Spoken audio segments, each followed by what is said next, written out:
Hey, Jen, it's so great to have you here. I'm excited to connect with you. I am so excited to be here and have this conversation. This is going to be awesome. So thank you for having me. Yeah, I can't wait to get to know you. Um, so let's start with a get to know you question, which is how do you think that your childhood influenced who you are today? I love that. So my childhood, I came from a family where my parents actually, I grew up, this is a lot of the times this doesn't happen, but this did happen. And they always believed in me that I could do anything that I wanted to do. And they always told me, anything that you want, you can achieve. And like, try everything. Try singing, try dancing, try horseback riding, try karate, try gymnastics. So what happened with that was I always felt very free to do anything that I wanted to do whenever I wanted to do it. There was good and there was bad with this, I think, because the good was that I always felt really comfortable expressing myself in any way that I wanted to. And anything that I chose to, like, I would just be like, today I want to quit karate. I don't care. I did it for 4 years and I don't want to do it anymore. I'm going to quit and I'm going to be an ice skater. And my parents would be like, okay, great. The reason that this was great was that I got to do a lot of different things, right? And I felt Mhm. very comfortable, like, changing it up if I chose to, and like believing in myself that I could try anything. Then, I never really committed to something for long enough to become a master at it. So I was really, really good. I got really good at a lot of things, but then I would always quit and my parents would let me quit and let me move on to the next thing. So all those things that I did make me a really well-rounded human being today because I know, they all helped in some way. And I believe that all of the dots connect to exactly where you're supposed to be now. So it all is supposed to happen that way. But who knows? Maybe if they would have said, no, Jen, you're not going to quit gymnastics or you're not going to quit ice skating. You're going to keep doing this. Like maybe definitely my path would have gone a totally different way. And who knows? But I think that had a big effect on, just all of the different activities that I did growing up. I was very ADD, played a role in everything that I do now. Why do you think you quit? Like, were you just like, I don't like this anymore and I want to stop? And your parents were just like, okay. Yeah, different reasons for different things. So I remember with horseback riding, I just didn't love it. My Hmm. dad, we actually owned a barn. My dad was in the horse business in Florida for a majority of my childhood, and everyone thought that I should be this horseback rider. They, because my dad was this guy in the horse business, and I started riding ponies, and because I should, right? We could talk about like the things that we should do versus the things that we're called to do. And I just didn't love it. So I stopped and I just said to my parents, I'm like, I don't really love doing this anymore. I'm not going to do it. I'm like, okay. Karate, I remember I was like, this isn't cool. This is not cool. Like I was young enough to think it's cool. And then I started to realize this isn't cool. And I want to do something a little bit cooler. In my mind, I didn't like think sexier, but I could say sexier now. Like, and I got very, I just, like, I would see somebody, and I remember seeing figure skaters on TV, and I would be really fascinated and just like, I want to try that. I'm going to try that. I'm going to stop this, and I'm going to try that. And it was for different reasons, for different things, but I always wanted to, I felt very comfortable because of the way that I was raised, feeling like I could do anything. I could be that figure skater on TV. Why not? I'm going to do it. Yeah, so I think you bring up a really interesting point in terms of the difference between should and really having passion and desire for something. Like I should, pursue this career, but even though I don't really love it, and but like all the signs say that I should do this because my parents or society or whatever. So how do you think that that has shaped your career today? Like this idea of like, because it seems like you're really aligned with your passion now. Did you ever experience this like I should be someone else or I should be doing something else? Did you ever feel like you had that pressure? The majority of my life. So I think a lot of us, I struggled with this for a very long time in so many different ways. So when I became a teenager, my whole fluffy, beautiful, magical, mystical childhood of me, being able to do whatever I wanted to do and believing in myself. Like it all kind of came crashing and burning down when my parents got divorced, and a lot of shifts happened. And I became a teenager, and all the things that come along with becoming a teenager. And all of a sudden, when you're a kid, you feel so free to just, I would dance on every table. I would put on a show for everybody. I felt like I could try anything and do anything. And then something happened where I all of a sudden felt like I needed to be the same as everybody else in order to feel loved. And I needed to fit in with the cool girls, and I needed to be skinny, be a certain size. I needed to wear certain clothes. I needed to, shut down that part of me that liked being different and liked, being loud and weird. And I should be this girl that does, hangs out with these people and, looks sexy, like as I got to be a teenager. So the boys will like me, so that I'll be accepted, so that I'll be loved.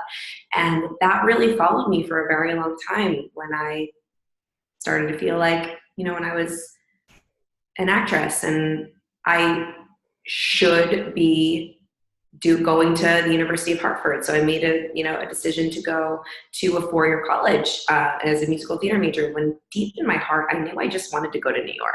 I wanted to go to New York City, and I just wanted to do it. I didn't want to go to school. I was not a school person. But because of that, no, Jen, you should go to a 4-year college. So okay, I should do this. This is what everybody does. So I went to the 4-year school, and within the semester I was miserable. I hated it so much, and I ended up leaving and going back home and actually like doing the thing that I shouldn't do, which was moving to New York, which ended up being the best thing that ever happened to me. So did you not finish college? I did not. Okay. And so you had, like, I think we, especially as women, and I can only speak from that point of view, there are all these shoulds, like you should look skinny in order to meet the guy, or you should, hang out with this crew, or, there's so many pressures like that. So I'm curious, like, it seems like there was a shift there where you actually, like, this quitting mentality almost was helpful. And we were like, I'm not going to go to 4-year university, which is pretty gutsy, what was that moment where you were like, brought that up, because I never thought of it that way. The quitting mentality actually was helpful for me in that moment. It's so, I honestly have goosebumps because I've never thought of it that way. But yes, like that quitting mentality, I was like, from when I was little, when I was like, I don't like this. I don't want to do this anymore. This doesn't feel right to me. Screw it. I'm not going to do it. I don't care. Yeah, I think there's something so powerful in that, because we think that we should finish. There's a lot of pressure to follow through on things versus leave something that doesn't feel right. And believe me, my grandparents, up until, very recently, were like, are you sure like that was the best decision? Do you regret not finishing college? I'm like, I don't know. Like, it didn't feel right. And I left and I went home, and before I knew anything about personal development or anything about who the hell I was, really, I was a hot mess actually at that time, but there was something inside of me that was like, I remember when the moment that it really shifted, then the thought that I was like, screw it, I need to go to New York and pursue this the way that I want to pursue it. My mom we went on a trip to New York City, and this was like my first real trip to New York, and she took me to see Sweet Charity on Broadway. This was after I quit college. I was a musical theater major in college, so I was studying what I wanted to study, but it just was not the right fit. I hated everything about it. And I sat in that theater and I watched that show, and I cried the whole time. Like, the people next to me were so annoyed. I was bawling. It wasn't like tear. It was like, oh my God. I was like, I have to do this, right? It was an emotional calling. It was, we all have that moment where like all the shoulds suddenly disappear. And that's how I know where I'm really meant to do something and I have to do it regardless of what my logical brain tells me, is when I get an emotional response. So I received that like a storm, like all of a sudden it started raining, like, this is what you need to do. And I told my mom in that moment, I was like, I'm moving here. And I ended up going to school. I went to a 2-year conservatory, the American Musical and Dramatic Academy in New York City. So it wasn't like I just moved to New York with, no friends or no nothing, like I was in a school. But that was where I realized, right, like that emotional response, that where the logical brain and the shoulds and the box that you're supposed to fit into, all of that went away when I felt that calling, that unbelievable emotional response. And now to this day, I've always followed that. Mm. It's not always easy to follow that. I mean, because there's so much noise now, especially in the entrepreneurial space. You need to have this, you need to do it this way, you need to do it, right? Like you need to have the funnel, and you need to have the opt-in, and you need to have the, like, all these things, and you need to have it like she's doing it like this, you should do it like this. And it's really easy to get stuck in that and get lost in that and forget who you really are, because why you're doing what you're doing, like what the true calling is and what is an alignment for you as a human. And when I get stuck in that, I listen for the emotional response. I dive deep and like, what makes me follow my bliss, you know, what makes me feel in flow, blissful, what makes me emotional, what makes me cry. Yeah. Yeah. I want to actually come back to that emotional response piece. And I'm curious about, so you moved to New York without any connections. Is that right? Yeah. So by yourself, Yeah. big city, Yeah. young woman with big dreams, right? Aspirations. Mm-hmm. What I want to bring in this connection piece. So how did you start to make connections to, you know, you had a lot of success as an actor. What was the breaking point for your success as an actor?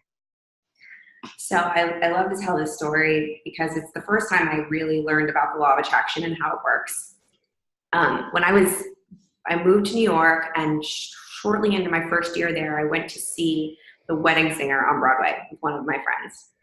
And I watched the show and I saw Felicia Finley play the role of Linda. And I had that emotional response again, where I was like, I looked at my friend Pat and I was like, I'm going to play that role one day. I'm going to play that role. I swear to you, that's going to happen. And he was like, all right, cool. You know, like, and no, that's what's going to happen. And at that time, like, somebody gave me the book, The Secret, and I was reading it, and this was like my first introduction to anything personal development-y, and I'm reading this and I'm like, oh, this is pretty cool. This book is telling me that if I think about something, I can create it. So after that happened, I was like reading the book and I'm like, you know what? It tells you like, manifest a pen, think about the pen, like something easy first. I'm like, fuck it. I'm going to just go for it, and I'm not going to manifest a pen. I'm going to manifest Broadway. Like, I'm going to go be on Broadway, and I'm going to make The Wedding Singer, like, playing this role, my experiment for this book to see if it works. So I decided that I was going to do all the things it told me to do. I was going to visualize. I was going to make a vision board. I was going to act as if. So I did all the things. I had a Wedding Singer vision board. Every night before I went to bed, I visualized myself on stage in the costume, playing Linda, singing the song like every night. And it actually helped me fall asleep, because it really like made me, when you visualize enough, it actually shifts your subconscious brain to believing that it's true. And that's what helps you to take action towards getting that thing. So it was just like really indulgent for me to live in that place. And what that did, all of that visualizing, it made me choose to do Linda's songs in school. So when I was doing her songs in school, I would act as if I was rehearsing for my Broadway show. Like, and I really believed it, and I would talk about it as if I did it. I was telling everybody I was annoying as hell, like, I'm going to be Linda. So I ended up, the first audition out of AMDA, or actually I was still in school at the time, was for the Wedding Singer National Tour. Found out Wedding Singer is going on tour, and I'm like, all right, this is it. It's my first audition. I show up, there's like 1,000 girls there, you know, I'm like, oh, limiting belief central all of a sudden, you know, like, I'm not good enough, who am I, imposter syndrome, all the things that come with trying something scary and new. But there was that belief that I created in the back of my mind that was really, really strong, that got me to the final two for this audition. So I'm battling it out with this other girl. I remember this girl so well. Her name was Nika Wall, and she was amazing. And we were like, she'd go in and sing and come out, and then I'd go in and sing and come out. And like, I'd hear her and I would be like, oh my God, she's so much better than me, right? Like all those things. And so we're battling out. Turns out Nika gets the role. They don't get the part. Now, to anybody else, like, this would be completely and totally devastating. And I think looking back, like, why was I not totally devastated? Because immediately, because I did all the visualization work, because I already connected to playing that role within myself, like, I knew that just wasn't the time. I was still going to play the part. It already happened. It was real. So I was like, all right, didn't happen this time. It's still going to happen next time. And you were very close. Yes, I was very close. So here's a big part of where connection networking people played a role in this whole story. So, you know, I was like, all right, it didn't happen. I find out that the second national tour is going out, and there is a theater company that's doing it, but they weren't casting it yet. But I found out, like, through the grapevine. So I decided that I was going to go to a different one of their auditions for a different show and, like, sneak it. Like, this is not okay in, like, the Broadway world, like, sneak into an audition that you don't have an appointment for. And I was going to wear the Linda clothes, and I was going to sing her song at this audition for a different show. And that was taking a big risk. Like, a lot of people talk about shoulds. People were like, you shouldn't do that. You're going to fuck over your whole career. And I thought that, but what would happen if I don't do it? Like, you know, like, I tell people, like, a great way to deal with fear is, what will happen if I do? Okay, what's the worst thing that will happen if I do? All right, like, they'll kick me out, whatever. Like, I won't be able to audition for those people again. But if I don't, then I'll never know. So I went in, I sang the song from The Wedding Singer, and I come out, and the director comes out into the holding room, same set, pulls me aside. This never happens. And he was like, listen, I'm not casting Wedding Singer right now, but I want you for it. Here's my card. Keep in touch with me, and we'll be in touch. So what did I do? I emailed that man once a week for like 6 months. My emails never got answered. And every week I was like, hey, Seth, you know, how are you? I just got a dog. I'm just hanging out. Like, the stupidest things. Just like, I'm practicing every day. Never responded. But I kept doing it because I knew that this man was my ticket, and I wanted to connect with him. And even though he wasn't responding with me, I was making that connection, building that relationship. And long story short, for that piece of it, I got an email, contract attached, for congratulations, we want you, Jen, like, thank you for your emails, like, we want you to be, you know, in the second national tour, Broadway national tour for The Wedding Singer. Your role is understudy / or Linda understudy / ensemble. So you didn't have to try out? No, I already did my audition. Oh, so like, there wasn't even another audition. He had already, like, put you in that spot from that moment. Yes, but you just I didn't get the role. It was understudy. So he knew that he, like, putting me in there because I think he, like, there was the woman that actually played it for the first half, like the beginning of it, like, they already had her in mind because they've already worked with her and stuff. So here I had this is where I talk about like FOMO and having to, like, a lot of people that come to our events, that come to Unfair Advantage, like, they come because they are sitting back watching somebody that they know is not as good as them in the media. Like, right? Like, oh, I know I'm better than her, but why is she in Entrepreneur magazine? Why is she the one on the Today Show? Right? So I had to really sit there and watch somebody perform my role. And I had to do that for 2 months. And then long story short, the story goes on forever, but there's so many lessons in it. Seth comes up to me and he's like, well, actually, he didn't come up to me. I got a call. They called me and they said, for the actual tour, so we put up the show for 2 months before we went on the road, and he's like, we're bumping you up to Linda for the tour. And the first time that I performed that role on stage was in Arkansas, I believe, where we put it up. And the exact scene that I saw when I sang that first song was the visualizations that I did. Like, and I'm not exaggerating. The theater was the same. The way that I felt in the costume was the same. Like, the costume I was wearing, because we wore the Broadway costumes, was it. It was so powerful that I walked backstage and I collapsed. I was hysterical It was another emotional response. And at that moment, I was like, all right, this works. This shit works. If I want something, I can get it. Anything. Yeah. Well, you had proof, you have evidence. How long was it from that moment at Broadway where you cried and you were like, the wedding singer, that's what you wanted to be in, till when you actually had that moment in, was it Arkansas, where Yeah. you were performing as Linda? What was that time frame? It's a good question. So it must have been, so I was in school for 2 years. It must have been like 4 years. Okay. So I think that's an interesting point, because sometimes people think that like, oh, they have this visualization and it doesn't happen right away. And then disbelief sets in, Yep. where it can take some time for your vision to actually come into fruition. That's right. You really held the vision. Like when people say hold the vision, trust the process, you really held that vision. Oh, I held that vision, Yeah. even when I just kept getting beat down and beat down and beat down. And that I always revisit that all the time when I feel like, why am I not getting what I want? Right? Or why is this not going my way? Like, I take a second, I tell people to write badass lists whenever, like, this really helps with limiting beliefs, or if you feel imposter syndrome, or you're not good enough, or, all those normal things that happen that come up with anything. I'll, on my badass list, like the number one thing is I got that role. So then I take a minute to remember like everything that I had to go through to get that. But I kept going.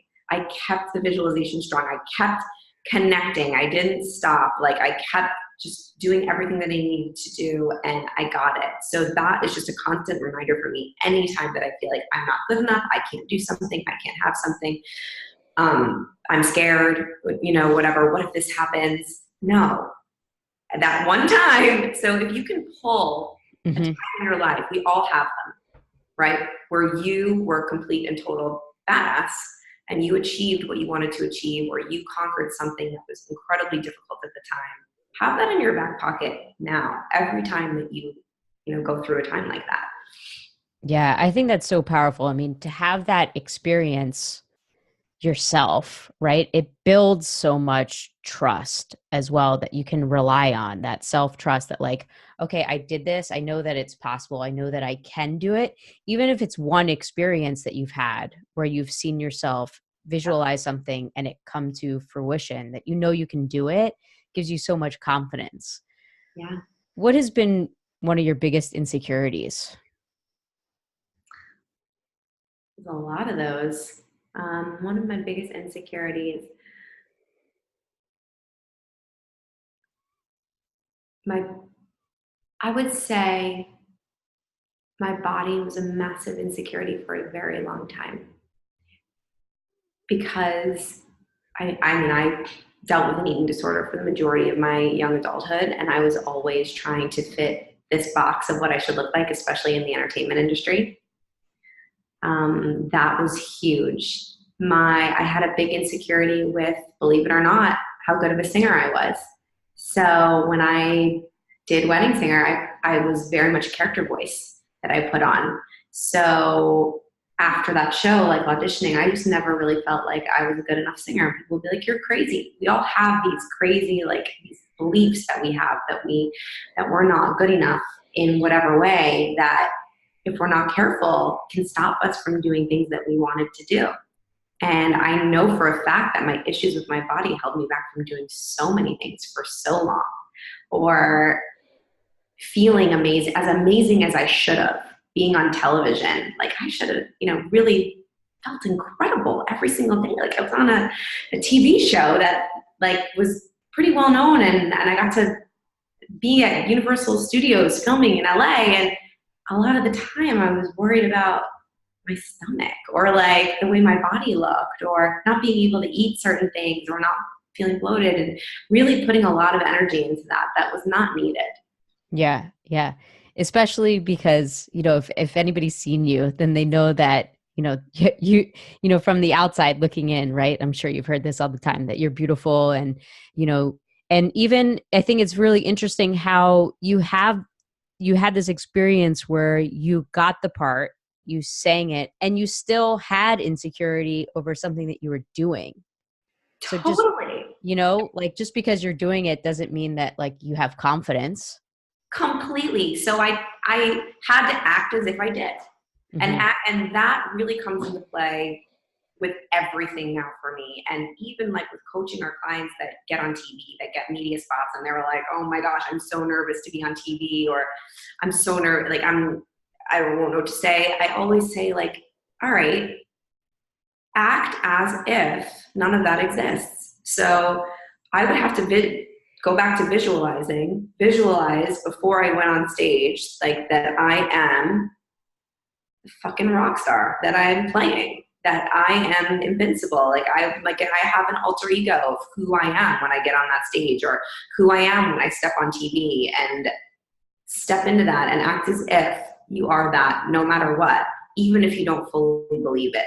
And the best way to do that is it's really honing that muscle of imagination that we have when we're a kid that's so strong. It's so powerful to be able to really, it's a muscle, and the more that you do it, and the more that you visualize, and the more that you think about something in a different way, the more stuff you manifest, because the more you're actually living in that positive place. So then you're just going to subconsciously take action as if you are that thing, as if you already have that thing, as if you have the confidence that you don't really have, as if you are really enjoying something even if you're not. David Nagel, one of my mentors and one of our amazing clients, he's incredible, one of the best mindset coaches I've ever met. I said to him, I was like, he said he was a forklift driver for a really long time, and he did a couple of things that changed his life in a matter of months. He ended up quadrupling his income and completely changing his life. And one of the things was he decided he was going to love what he did every single day. And I was like, all right, how did you decide to love being a forklift driver? I'm sorry, you could tell me that all day long. Like, all right, go love what you're doing. And if I don't love what I'm doing, I'm not going to be able to flip that in my mind. And he said, you know what I did? I used my imagination. And every single day I pretended that I was driving my dream boat. I wasn't driving a forklift anymore. I was driving a boat that I loved, and because that's what I wanted. And he's like, and so it became so real to me that I was driving this boat that I was in the best mood all day, every day. And because I was, all this amazing stuff started to happen. Yeah. Yeah. One of my favorite quotes, Albert Einstein, I'm a lover of quotes. Imagination is more powerful than knowledge. And I think it's so like more powerful than knowledge, because so much of society puts emphasis on knowledge rather than imagination, which includes, curiosity, creativity. Yeah. And I think that's actually more important, Well, without imagination, how would our iPhone be created? Yeah. Right? Did he, use his knowledge? Steve Jobs would never have come up with this unbelievable thing that we use every single day if he didn't imagine it in his mind and come up with it from absolutely nothing other than a thought, an image that didn't exist. So I want to put together some of these pieces because you're in a totally different place in your career now. Yeah. So let's start to fill in some of these gaps. So after you did Wedding Singer, what happened next? So after I did Wedding Singer, I came home and moved in with my boyfriend at the time and just kind of auditioned. Was an actor, starving actor in New York. Not necessarily starving. I was in a relationship where it was fine. I was taken care of. He wanted me to audition. Ended up being a very bad thing and ended up getting out of that relationship. But I ended up getting a role on a TV show on VH1 called That Metal Show. And that's where you said earlier before we started recording, you're like, I saw your Britney Spears imitation. So because I played this rock star chick in Wedding Singer for so long, a casting director reached out to me and they're like, we're looking for a sexy metal girl for the show on VH1. I was like, great, I just played a sexy rock and roll chick for a year. Done. So I ended up, it's funny, the night before that audition for a metal show, I was doing all this research on heavy metal because I knew nothing about it. So I was like researching and listening to all these music and pretending I knew all about it. And I walked in and I was like, said something like, oh, I love everything from Black Sabbath to Beyonce, right? Like saying that I loved everything. None of that mattered. You know what mattered? That they asked me to, like, at the bottom of my resume, it says I do a great Britney Spears impression. And they were like, do your Britney. And when they called me and told me about the part, he was like, it was the Britney Spears imitation for this heavy metal TV show that ended up getting me the part. So I played that. That was like a very small, little nothing role in the beginning. Wait, can we pause here for a second? Because the Britney Spears imitation is amazing. Yeah. So can we just talk about that for a second?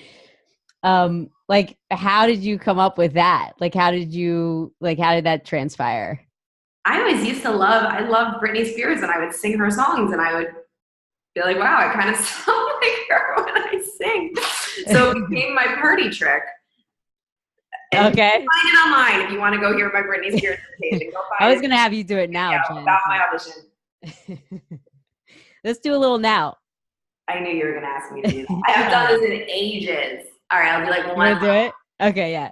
Just because for you. I would not. People ask me this all the time now, and I'm like, all right, I'll just sing one little tiny line.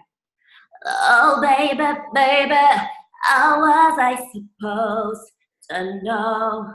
Wow, you can turn it on like that quick. That was awesome. Amazing. Just for you, Anna.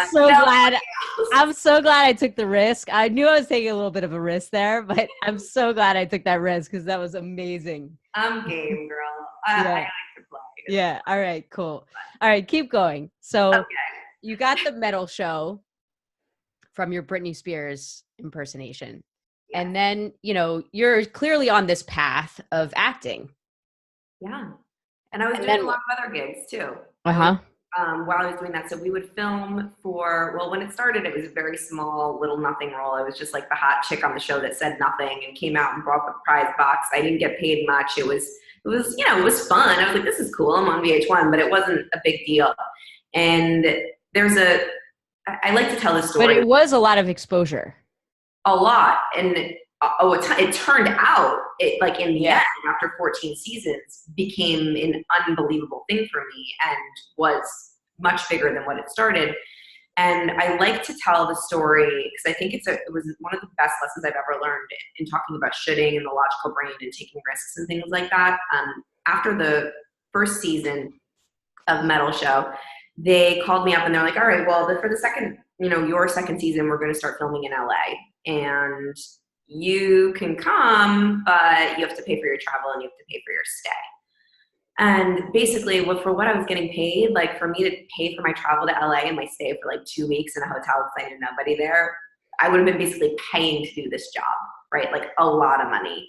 And everyone that I spoke to was like, that's stupid. You shouldn't do that. That's dumb. You don't really need this job.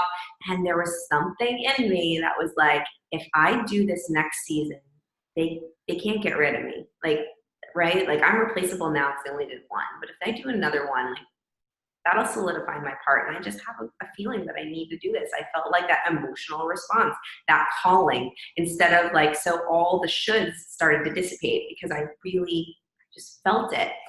So I said, screw it. I'm going to just do this. And even though it was the stupid thing, I actually brought my mom with me, and my mom helped me, pay for that. I borrowed money from her, and we stayed at a hotel and everything. But with the first day that I got there, this is what happened, right? I took this risk. I decided I'm going to invest. We're going to do it.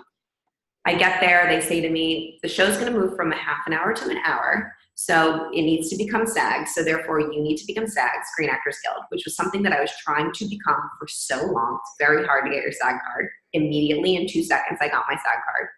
Because I got my SAG card and because the show was an hour, they gave me a much bigger role with lines. So I went from being an under 5 actor, which is, you don't get paid much, to being principal. So my income, what I was making per episode, like it more than quadrupled. It was like more money than I'd ever seen in my life. So my whole stay, flight, everything was paid for immediately. The second that I got there, I got a bigger role. They solidified me in the show. I got my SAG card. All of those amazing things happened because I followed the fear. I followed the thing that everyone told me I shouldn't do, that I felt like if I don't take this risk, nothing's going to happen in my life. And it ended up working out for me, and I ended up doing that show for 14 seasons, and I still leverage those connections. I still leverage, that street cred of being on a network TV show for all the things that I do now. And it's an amazing experience. Yeah. So coming back to the connection piece, Yeah. I think that, so often, sometimes like people think about like, oh, I'm going to do this because it's going to make me money, or I'm not going to do this because it's not going to make me money. When sometimes the value isn't always just money, it could be a connection that can lead you to another place. I mean, when I look back on my life and things that have connected for me, they're never the things that I thought would be like, in my mind, like you were saying, the logical brain, like the stepping stone that would get me something. It's like something next to it that I never even thought of. Is that true for you too? Isn't that amazing? So true. I have goosebumps. So we love the Steve Jobs quote, you can't connect the dots looking forwards, you can only connect them looking backwards. And what I like to always say is often those dots are people, Mm-hmm. right? Yeah. So we really we underestimate the power of connections, human being connections, right? Like investing the invisible ROI and investing in your network, in the relationships that you create. Because actually, every time anything has ever happened to me recently, I was telling you earlier, the word that I chose for this year was connection for 2018. And I just decided to focus on connecting with people because I wasn't connecting with people at all. And it was keeping me very stuck. And I was like, this is what's missing. I started connecting with human beings, and that's it. And not thinking about what I could get out of these relationships, but more so what I could give, and how I could help people, and how I could truly like connect on a deeper level, not just on Facebook, not just on email, but actually, face to face or on the phone, and have real deep conversations. Everything that's manifested in my life this year, which is actually, I've had the most growth this year than I've ever had in my entire life, has come from connection. So that I honestly feel like connection is the invisible ROI. Like you get the biggest return on investment financially and emotionally and, every single way, shape, and form from the relationships that you make. Yeah. So when we talk about connection, right? I know that's a big part of your business now. How did you get to that being part of your business? If we, kind of put the pieces together, because it seems like you were on this like path where you were pretty isolated in a lot of ways. How did you have the insight to realize that? Was it because you were suffering? Like you were like, I need to get more connected and I need to have a bigger network. I know you also transitioned somewhere in there into fitness, but maybe you can share a little bit about, because I know I'm making a big jump here. Yeah, well, it all connects.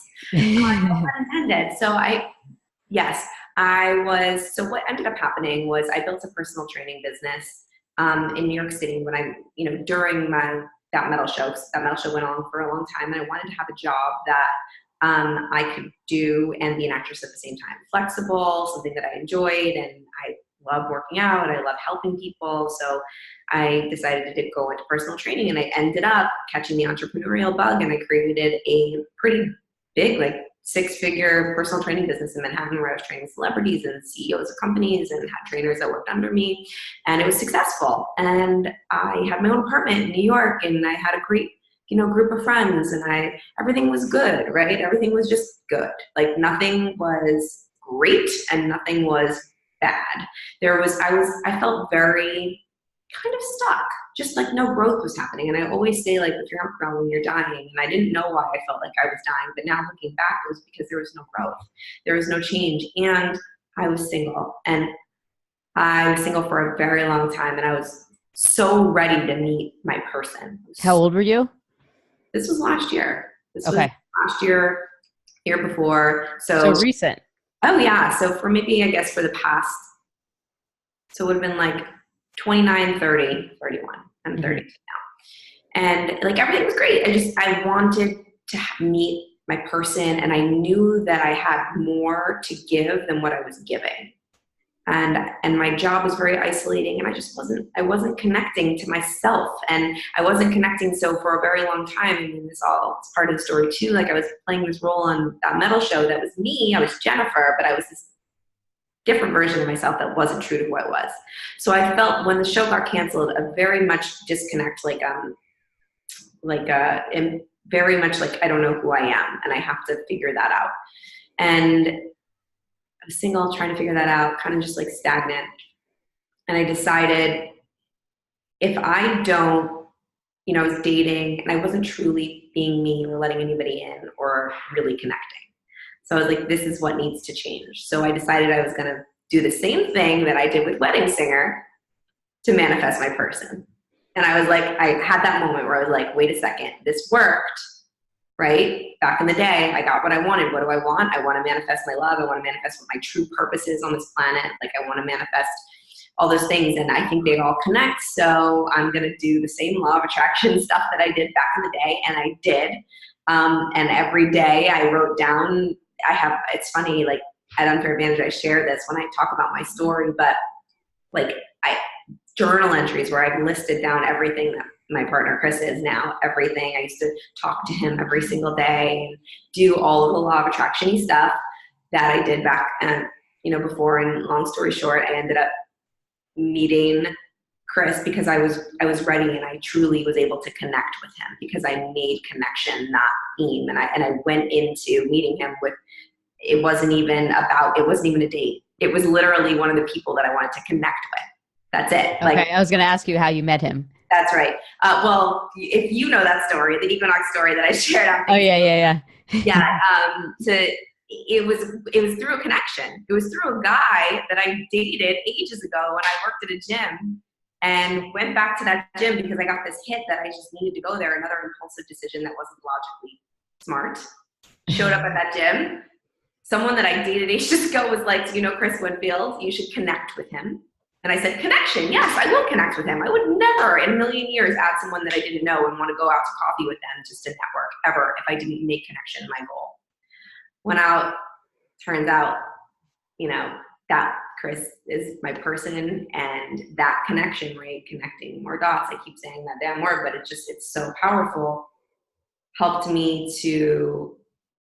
he helped me essentially realize like how I can bring my talents in performing, which is my true passion, right? Tears at Sweet Charity back in the day, like what makes me emotional, performing, being on stage, and I wasn't doing that, and helping people, right? Which is what we do. We help people connect to the media. We help people connect to their ultimate potential, which is what I love to do when I was training and health coaching, and we help people connect to their tribe, which is what changed my life, brought in my person, like created what I'm doing now where I feel more aligned. I feel more like true to who I am right now than I've ever felt in my entire life.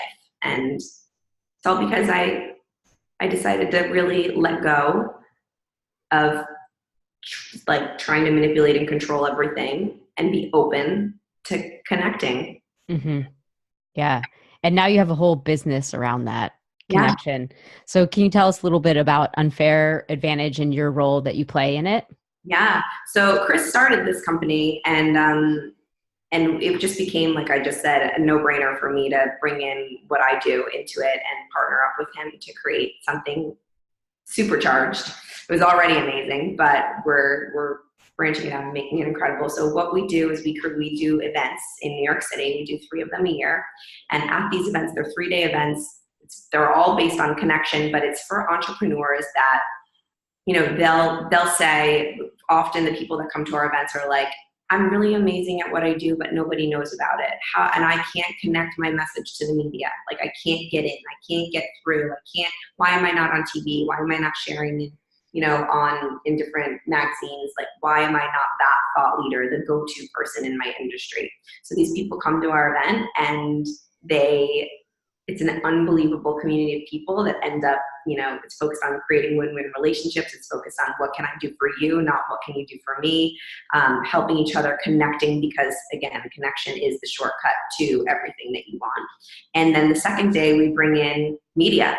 We bring in the top media, like 50 of the top media people at last Unfair Advantage. We had over 50, I think, in New York City to mix and mingle and connect with our entrepreneurs that come.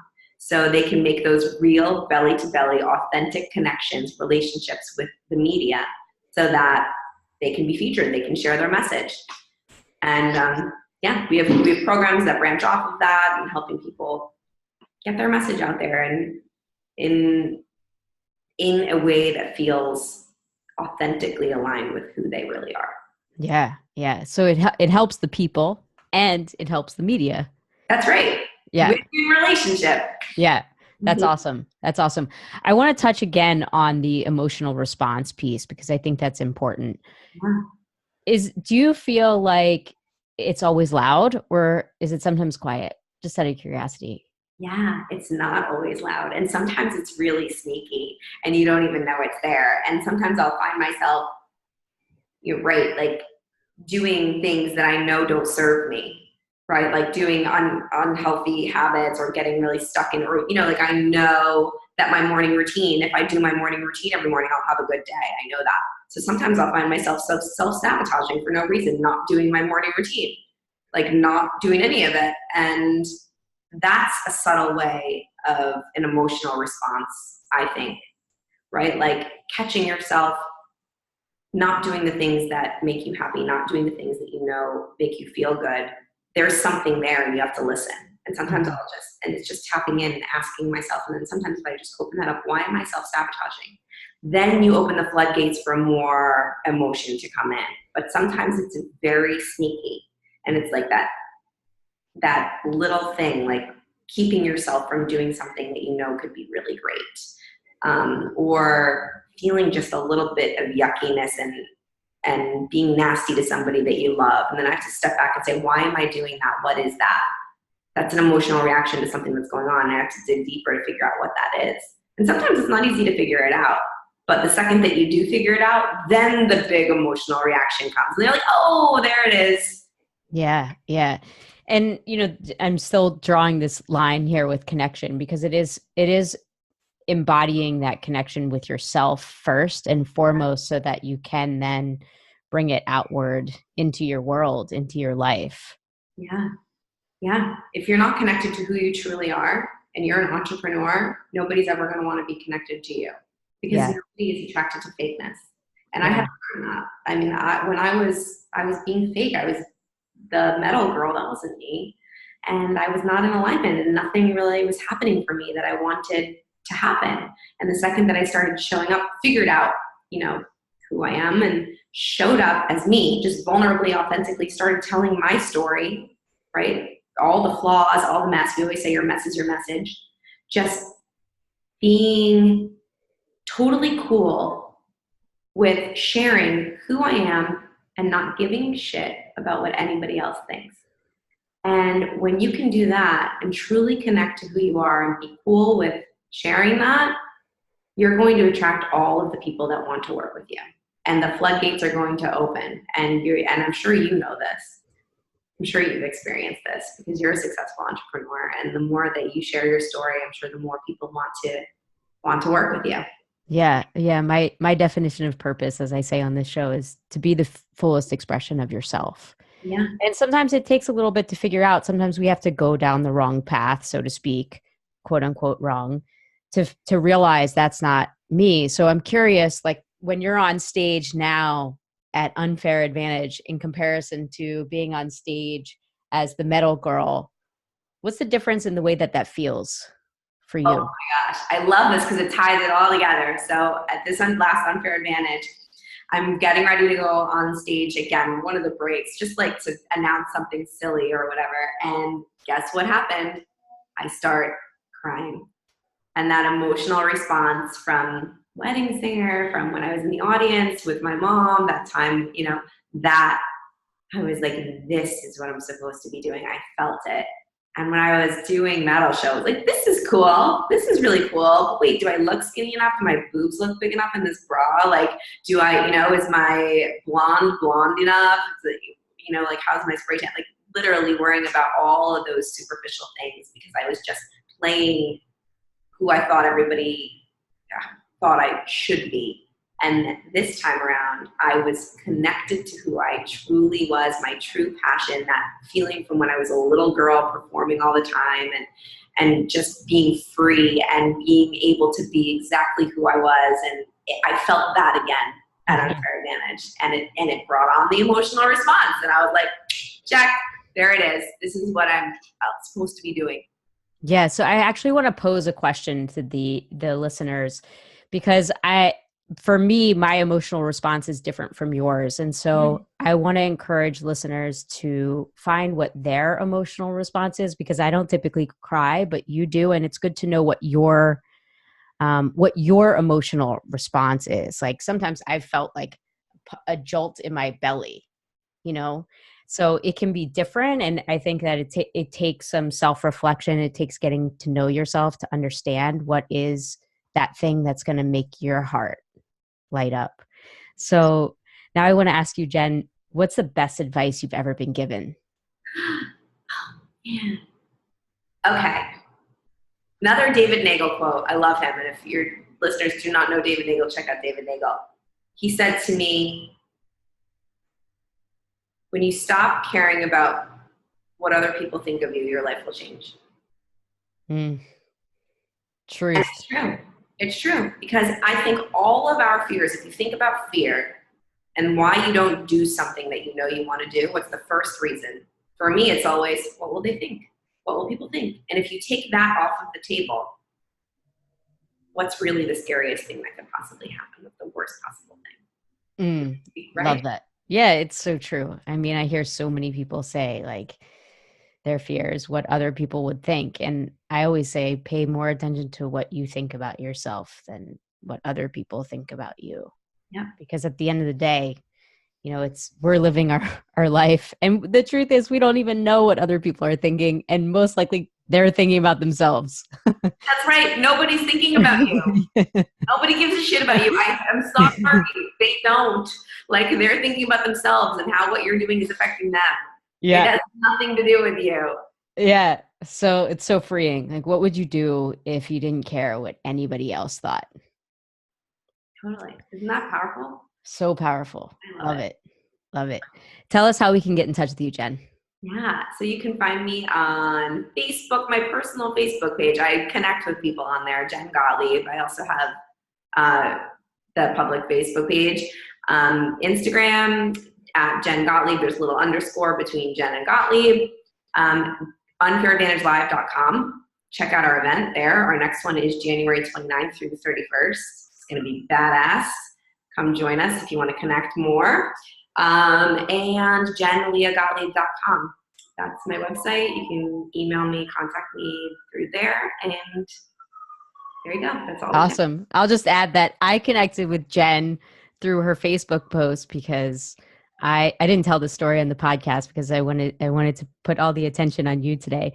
Some people know the story, but I met my husband through a connection at Equinox, and Jen had told her story about how she met Chris. So that's how we connected, which is amazing, right? Mm-hmm. So sometimes it's just the power of a Facebook post as well.